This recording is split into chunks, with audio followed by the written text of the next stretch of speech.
నీటి విషయంలో తెలంగాణకు నష్టం జరుగుతుందన్నారు ఎమ్మెల్యే హరీష్ రావు. ఏ నియమ నిబంధనలు పాటించకుండా గోదావరి బనగాచర్ల ప్రాజెక్టు ఎలా నిర్మిస్తారని ప్రశ్నించారు. కేంద్రం జట్టు తమ చేతిలో ఉందని రాత్రికి రాత్రే ప్రాజెక్టు రూపకల్ప చేసి టెండర్లు పిలిచి కేంద్రం ముందు పెట్టారని హరీష్ రావు ఆరోపించారు. రాష్ట్రానికి నీటి నష్టం జరగబోతుంటే సీఎం జలవనరుల శాఖ మంత్రి ఎందుకు నోరు మెదపరని హరీష్ రావు ప్రశ్నించారు. రాష్ట్రం నుంచి నీళ్లను ఎత్తుకెళ్తూ కాంగ్రెస్ బీజేపీ ఎంపీలు ఎందుకు మౌనంగా ఉన్నారని నిలదీశారు. ఏపీలో పోలవరంకు జాతీయ హోదా ఇచ్చిన కేంద్రం తెలంగాణలో కాళేశ్వరం మరో ప్రాజెక్టుకు ఎందుకు జాతీయ హోదా ఇవ్వట్లేదని ప్రశ్నించారు. గోదావరి బనకచెర్ల ప్రాజెక్టు కొత్త ప్రాజెక్టు కాదా? అసలు కేంద్ర ప్రభుత్వం ఎందుకు నిద్రపోతా ఉంది? ఈరోజు మన రాష్ట్రంలో ఏపీ రీఆర్గనైజేషన్ యాక్ట్ తర్వాత ఇటు తెలంగాణలోనైనా అటు ఆంధ్రప్రదేశ్లోనైనా కొత్త ప్రాజెక్టు చేపట్టాలంటే కేఆర్ఎంబి జీఆర్ఎంబి అనుమతి తీసుకోవాలి. ఆ నదీ పరివాహక ప్రాంతంలో ఉన్నటువంటి రాష్ట్రాల నుంచి అంతర్రాష్ట్ర ఒప్పందం జరగాలంటే నదీ పరివాహక ప్రాంతంలో ఉండే అన్ని రాష్ట్రాలు ఒప్పుకోవాలి. నంబర్ 3, ఏపీ రీఆర్గనైజేషన్ యాక్ట్ ప్రకారంగా ఎపెక్స్ కౌన్సిల్లో కొత్త ప్రాజెక్టు అనుమతి పొందాలి. Number 4, central water commission clearance తీసుకోవాలి. నంబర్ 5, ఎన్విరాన్మెంట్ క్లియరెన్స్ తీసుకోవాలి. ఏ అనుమతి కూడా లేదు. ఇప్పుడు గోదావరి బనకచెర్ల ప్రాజెక్టుకు ఏ అనుమతి లేదు. నేను పైన చెప్పిన దాంట్లో ఏ ఒక్క అనుమతి లేకుండా నియమ నిబంధనలన్నీ బుల్డోజ్ చేస్తూ కేంద్రం జుట్టు తన చేతుల్లో ఉంది అని చెప్పి ఇష్టారీతిన రాత్రికి రాత్రి ప్రాజెక్టు రూపకల్పన చేసి ఇవాళ టెండర్లు పిలిచి ముందుకు పోతా ఉన్నారు. మన ముఖ్యమంత్రి గారు పోయినసారి అసెంబ్లీలో మాట్లాడిన రేవంత్ రెడ్డి బడ్జెట్లో మనకు గుండు సున్నా పెట్టినరు, మన ప్రాజెక్టులకు అనుమతిస్తలేరు, మనకు ఏమీ రావడం లేదు, నేను నీతి ఆయోగ్ మీటింగ్ను బైకాట్ చేస్తున్నా అని చెప్పి అసెంబ్లీలో చెప్పిండు. ఏమిచ్చిండ్రు? నువ్వు కట్టమన్న మూసీ సుందరీకరణకు ఇదివరకు డిఫెన్స్ ల్యాండ్ రాలే. మూసీ సుందరీకరణ ప్రాజెక్టుకు ఇప్పటికీ అదేది వరల్డ్ బ్యాంక్ నుంచి అప్పు తెస్తామంటే ఫైల్ రిటర్న్ కొట్టినరు. నీ మెట్రో రైలుకి ఇంతవరకు అనుమతి వచ్చింది లేదు.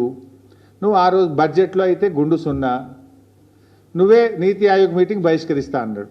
మరి నిన్న నేను పొద్దుగాలనే అందరికంటే ముందు పోయి కూర్చున్నాడు. నిన్న నీతి ఆయోగ్ మీటింగ్లో అందరికంటే ముందు పోయి రేవంత్ రెడ్డి రాత్రే పోయిండు, పొద్దుగాల ఫస్ట్ కూర్చున్నాడు. మంచి రాముడు మంచి బాలుడు లెక్క కూర్చున్నాడు. నేను అనుకున్నా దీని గురించి మాట్లాడతాడేమో, ఈ గోదావరి బంకచెర్ల ప్రాజెక్టును గట్టిగా ఎదిరించడానికే పోయిండేమో, నిలదీయడానికే పోయిండేమో ప్రధానమంత్రిని నేను అనుకున్నా. కానీ చూస్తే అసలు ఈ ప్రాజెక్టు గురించి మాట్లాడిన సందర్భం కూడా లేదు. ప్రధానమంత్రిని వ్యక్తిగతంగా కలిసి కూడా ప్రెస్ నోట్ రిలీజ్ చేస్తే దీని మీద మాట్లాడిన పరిస్థితి లేదు. ఏం జరుగుతూ ఉంది? రేవంత్ రెడ్డి మాట్లాడాడు, ఉత్తమ్ కుమార్ రెడ్డి అయితే అసలే మాట్లాడాడు. ఏం చేస్తున్నాడు? నీటిపారుదల శాఖ మంత్రి ఏం చేస్తున్నట్టు, ముఖ్యమంత్రి ఏం చేస్తున్నట్టు? ఏమైంది? 8 ఎంపీలు కాంగ్రెస్ గెలిచే, 8 ఎంపీలు బీజేపీ గెలిచే. 16 ఎంపీలు గెలిస్తే ఏం లాభం ఈరోజు రాష్ట్రానికి? బడ్జెట్లో ఏమి రాదు. మన నీళ్లను కూడా తీసుకుపోతా ఉంటే బీజేపీ ఎంపీలు మాట్లాడరు, నాకు కాంగ్రెస్ ఎంపీలు మాట్లాడరు. పార్లమెంట్ను స్తంభింపజేయాలి కదా. ఏం చేస్తున్నట్టు బీజేపీ ఎంపీలు, కాంగ్రెస్ ఎంపీలు? ఎవరికి కూడా బాధ్యత లేదా? ఒకరు రాష్ట్రంలో అధికారంలో ఉన్నారు, ఇంకొకరు కేంద్రంలో అధికారంలో ఉన్నారు. కేంద్రంలో అధికారంలో ఉన్న వాళ్ళు చట్టాన్ని ఉల్లంఘించి పక్క రాష్ట్రం నీళ్లు తీసుకుపోయే ప్రయత్నం చేస్తుంటే కేంద్రంలో ఆ చట్టాన్ని అమలు చేయాల్సినటువంటి వాళ్ళు ఆపే ప్రయత్నం చేయరు. రాష్ట్రంలో అధికారంలో ఉన్న పార్టీ కానీ 8 ఎంపీలు కానీ ఇవాళ దాని మీద ఏ పోరాటం అయితే చేయాలనో, లీగల్గా కావచ్చు, చట్టపరంగా కావచ్చు, లేదా ప్రభుత్వ పరంగా కావచ్చు, లేదా ప్రజా పోరాటం కావచ్చు, దేనికి కూడా పట్టించుకోకుండా నిమ్మకు నీరెత్తినట్టుగా రాష్ట్రంలో ఉన్న కాంగ్రెస్ పార్టీ, కాంగ్రెస్ ప్రభుత్వం ఈరోజు మొద్దు నిద్రపోతున్నటువంటి పరిస్థితి ఉన్నది. ఇలా ముఖ్యంగా ఈ రాష్ట్రం నుంచి 2 కేంద్ర మంత్రులు ఉన్నారు, కిషన్ రెడ్డి గారు, బండి సంజయ్ గారు. మీకు బాధ్యత లేదా అని అడుగుతా ఉన్నా. మీరు ఈ రాష్ట్రానికి ప్రాతినిధ్యం వహిస్తూ ఈ రాష్ట్రానికి అన్యాయం జరుగుతూ ఉంటే మీరు ఏం చేస్తున్నారో నేను అడుగుతా ఉన్నా. ఇంత పెద్ద ప్రాజెక్ట్, ఇంటర్లింకింగ్ ఆఫ్ రివర్స్, ఒక నదిని ఇంకో నదికి కలిపేటువంటి ప్రాజెక్టుకు మరి దాంట్లో అంతర్రాష్ట్ర సమస్యలు కూడా ఉన్నాయి. మహారాష్ట్ర ఉంది, కర్ణాటక ఉంది, తెలంగాణ ఉంది. పైన ఎగువ ఉన్న రాష్ట్రాల అభిప్రాయాలు తీసుకోరా?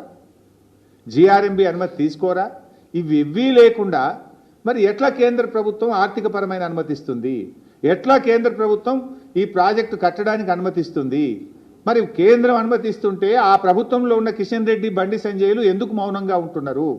రాష్ట్ర ప్రయోజనాలు మీకు పట్టవా? మీ పదవులే మీకు ముఖ్యమా? తెలంగాణ రాష్ట్ర ప్రయోజనాలు మీకు ముఖ్యమా అని నేను అడుగుతా ఉన్నా. మీకు బాధ్యత లేదా అని నేను అడుగుతా ఉన్నా. అడగండి, ప్రశ్నించండి, మన రాష్ట్ర ప్రయోజనాలు కాపాడండి. అవసరమైతే కిషన్ రెడ్డి గారు ఆల్ పార్టీ డెలిగేషన్ లీడ్ చేయండి, మేమందరం వస్తాం ప్రధానమంత్రి గారి దగ్గరికి. ఈ రాష్ట్రం నుంచి కేంద్ర కేబినెట్ మంత్రిగా ఉన్న కిషన్ రెడ్డి గారు అన్ని పార్టీలను తీసుకుపోయి తెలంగాణ ప్రయోజనాలు కాపాడవలసిన బాధ్యత మీ మీద ఉన్నది. పదవిలో ఉండడం ముఖ్యం కాదు, ప్రజల ప్రయోజనాలు ముఖ్యం. ప్రజల యొక్క, ఈ రాష్ట్రం యొక్క ప్రయోజనాలు మీరు కాపాడలేకపోతే ఆ పదవిలో ఉండే అర్హత కూడా మీకు లేదు అని చెప్పి నేను మనవి చేస్తా ఉన్నా.